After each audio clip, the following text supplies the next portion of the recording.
International Islamic Research Center.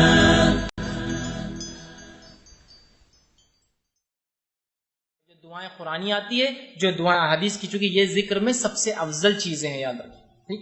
اسی طرح جو ہے نبی اکرم صلی اللہ علیہ وسلم نے کچھ مخصوص ذکر بتائے ہیں. میں پورے نہیں رکھوں گا، میں 3 ہی رکھوں گا چونکہ وقت نہیں تھا، لیکن بہت اہم 3 میں نے چن کے رکھے، اور جو اتنے آسان ہیں، اتنے عام ہیں، ہم ہمیشہ کر سکتے ہیں انشاءاللہ.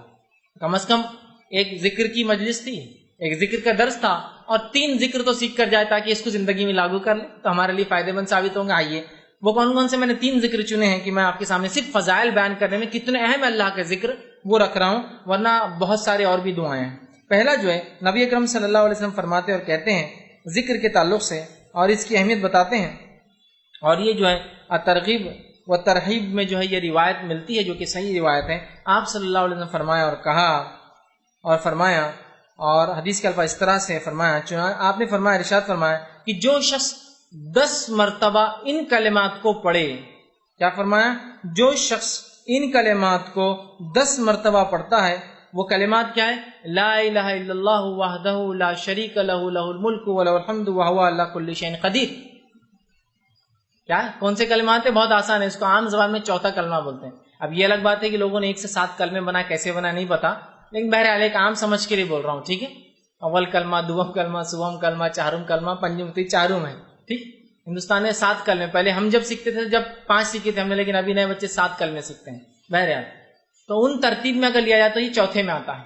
لا الہ الا اللہ وحدہ لا شریک لہ لہ الملک ولہ الحمد وہو علی کل شیء قدیر. تو آپ فرماتے اور کہتے ہیں کہ آپ نے فرمایا کہ جو شخص اس کلمے کو 10 مرتبہ پڑھتا ہے، ٹھیک ہے، لا الہ الا اللہ وحدہ لا شریک لہ، کہ اللہ جو ہے لا الہ، اللہ کے سوا کوئی معبود برحق نہیں، وہ ایک ہے، اس کا کوئی شریک نہیں. ٹھیک ہے، اس کے الفاظ جو ہے لہ الملک ولہ الحمد، اسی کے لیے جو ہے تمام ملکیت ہے اور اسی کے لیے تمام تعریفیں ہیں. وہو علی کل شیء قدیر، اور وہ تمام چیزوں پر قادر ہے.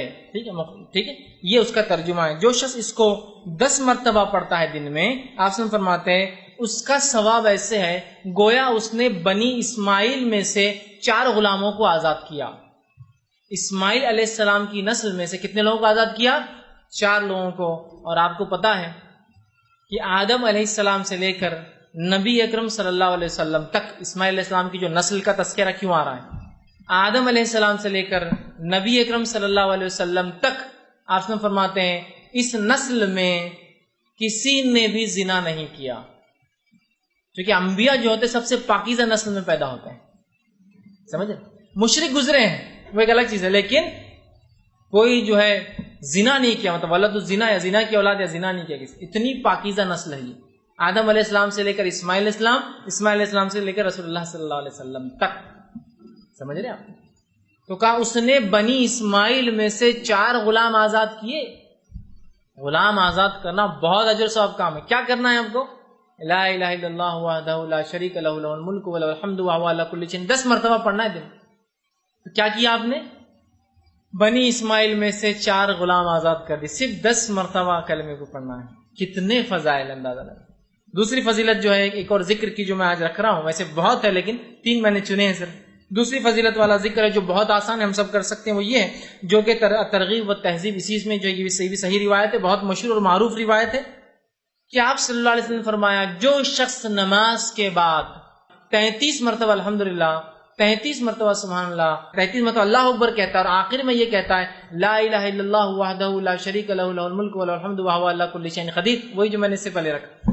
تو 33 بار جو ہے اس شخص نے جو ہے الحمدللہ کہا، 33 بار سبحان اللہ کہا، 33 بار اللہ اکبر کہا، اور اس کے آخر میں یہ کہا، چونکہ 33 اور 33 ہو گئے 99 اور آخر میں 100 کی گنتی پوری کر دی یہ کہہ کر کہ لا الہ الا اللہ وحدہ لا شریک لہ لہ الملک ولہ الحمد وہو علی کل شیء قدیر. تو آپ فرماتے اور کہتے ہیں جب یہ کہتا ہے تو آپ سے فرماتے ہیں کہ جو ہے اس کا فائدہ یہ ہے تو اس کے سارے گناہ معاف کر دیے جاتے ہیں گویا اگر اس کے گناہ سمندر کے جھاگ کے برابر بھی ہو تو. ایک روایت میں فرمایا یہ پڑھنا غلام آزاد کرنے سے زیادہ بہتر ہے. ایک روایت فرمایا اس کے پڑھنے سے 10 نیکیاں ہر اس پہ ملتے ہیں، مطلب اس کو 1000 نیکیاں ملتی. 100 بار پڑھا نا، 100 پڑھنے پہ اس کو 1000، 10 ہر اس پہ 10 تو 1000 نیکیاں ملتی ہے، 1000 گناہ معاف کر دیے جاتے ہیں. یہ فضائل اتنا آسان ہے نا. کہ سارے گناہ حتیٰ کہ سمندر کے جھاگ کے برابر گناہ ہو، کتنے کثرت سے، سب معاف کر دیا جاتے، صرف ہر نماز کے بعد 33 مرتبہ 33 مرتبہ 33 مرتبہ الحمدللہ، سبحان اللہ، الحمدللہ اور اللہ اکبر کہہ دے، اس کے سارے گناہ معاف۔ اور یہ گناہ صغیرہ ہوتے ہیں، یاد رکھیں، کبیرہ کے لیے توبہ ضروری ہوتی ہے۔ کتنے فضائل ہیں۔ تیسری چیز جو میں نے جو بہرحال آج کے لیے چنی ہے وہ یہ ہے، اور بہرحال ایک اور ہے، 4 میں نے وہ کی ہے۔ تیسری چیز جو چنی ہے وہ بھی بڑی آسان ہے، بہت آسانی سے ہم کر سکتے ہیں اور سب کو یاد ہے۔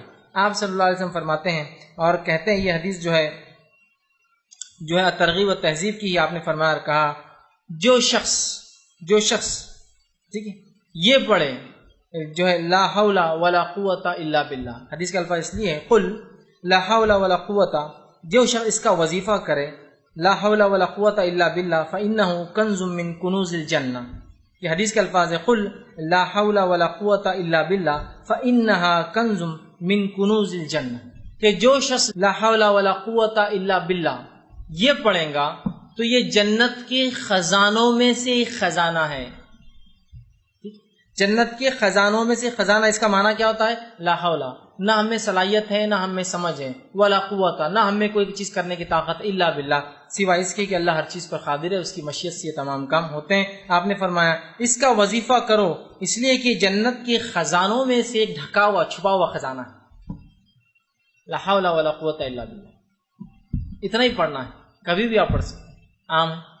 چوتھا جو ایک حدیث جو صحیح بخاری کی ہے، اور صحیح بخاری کی آخری حدیث ہے، یہ لاسٹ، ٹھیک ہے، حدیث کے الفاظ دیکھیے کیا ہے، کلمتان حبیبتان الی الرحمن، 2 کلمے ایسے ہیں جو رحمان کو بڑے پسند ہیں، خفیفتان علی اللسان، بہت آسان ہے انسان کی زبان پہ، بڑے ہلکے ہوتے زبان کے اعتبار سے، ثقیلتان فی المیزان، لیکن بہت وزنی بھاری ہوں گے روز قیامت میزان کے اندر، سبحان اللہ وبحمدہ وسبحان اللہ العظیم۔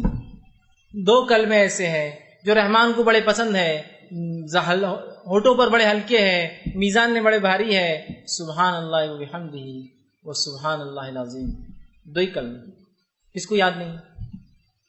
سب کو یاد ہے، بس اٹھتے بیٹھتے سوتے جاگتے جب یاد آئے سبحان اللہ وبحمدہ وسبحان اللہ العظیم پڑھ دیجیے، ہوگے، سمجھ رہے آپ؟